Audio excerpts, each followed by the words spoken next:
24వ అధ్యాయం. ఆదివారంన తెల్లవారుచుండగా ఆ స్త్రీలు తాము సిద్ధపరిచిన సుగంధ ద్రవ్యములను తీసుకొని సమాధి యొద్దకు వచ్చి సమాధి ముందర ఉండిన రాయి దొరలింపబడి ఉండట చూచి లోపలికి వెళ్ళిరి గాని ప్రభువైన యేసు దేహము వారికి కనబడలేదు. ఇందును గూర్చి వారికి ఏమీ తోచక ఉండగా ప్రకాశమానమైన వస్త్రములు ధరించిన 2 మనుషులు వారి యొద్ద నిలవబడిరి.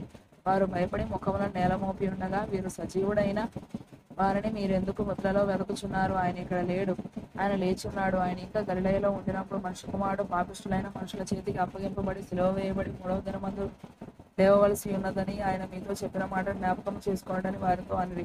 అప్పుడు వారు ఆయన మాటలు జ్ఞాపకం చేసుకుని సమాధి యొద్ద నుండి తిరిగి వెళ్లి ఈ సంగతులన్నీ 11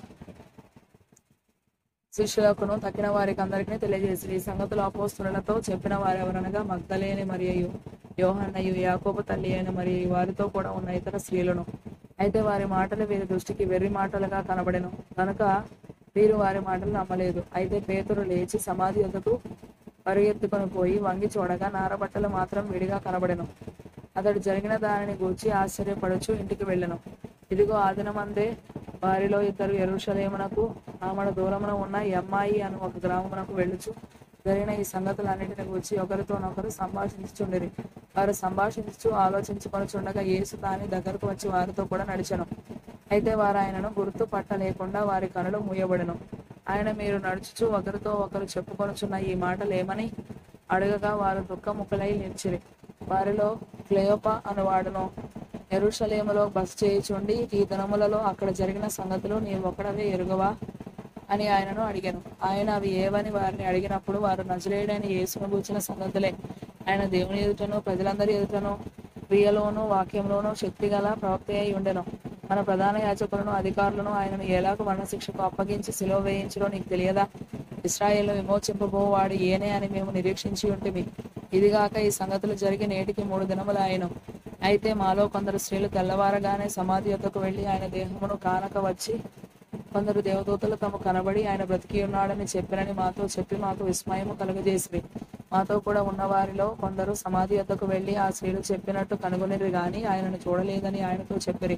అందుకు ఆయన అవివేకులారా, ప్రవక్తలు చెప్పిన మాటలన్నిటినీ నమ్మని మందమతులారా, క్రీస్తు ఇలాగూ శ్రమపడి తన మహిమలో ప్రవేశించడం అగత్యము కాదా అని వారితో చెప్పి మోషేయు సమస్త ప్రవక్తలను మొదలుకొని లేఖనములన్నిటిలో తను గూర్చిన వచనముల భావము వారికి తెలిపెను. ఇంతలో తాము వెళ్ళుచున్న గ్రామం దగ్గరకు వచ్చినప్పుడు ఆయన ఇంకా కొంత దూరం వెళ్ళినట్లు అగపడగా వారు సాయంకాలం కావచ్చినది, పొద్దు కృంపినది.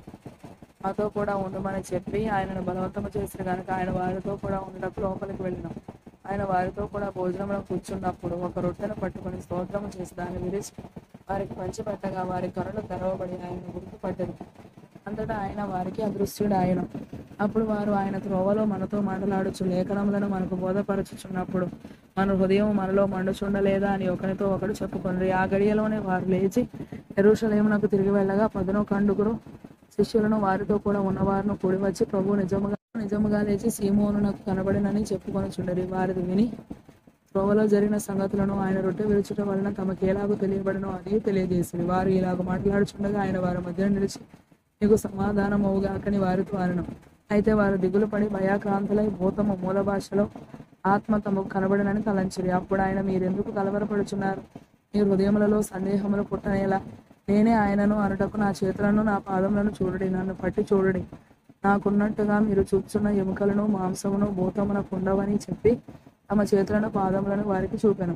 అయితే వారు సంతోషము చేత ఇంకను నమ్మక ఆశ్చర్యపడుచుండగా ఆయన ఇక్కడ మీ యొద్ద ఏమైనా ఆహారం కలదా అని వారిని అడిగాను.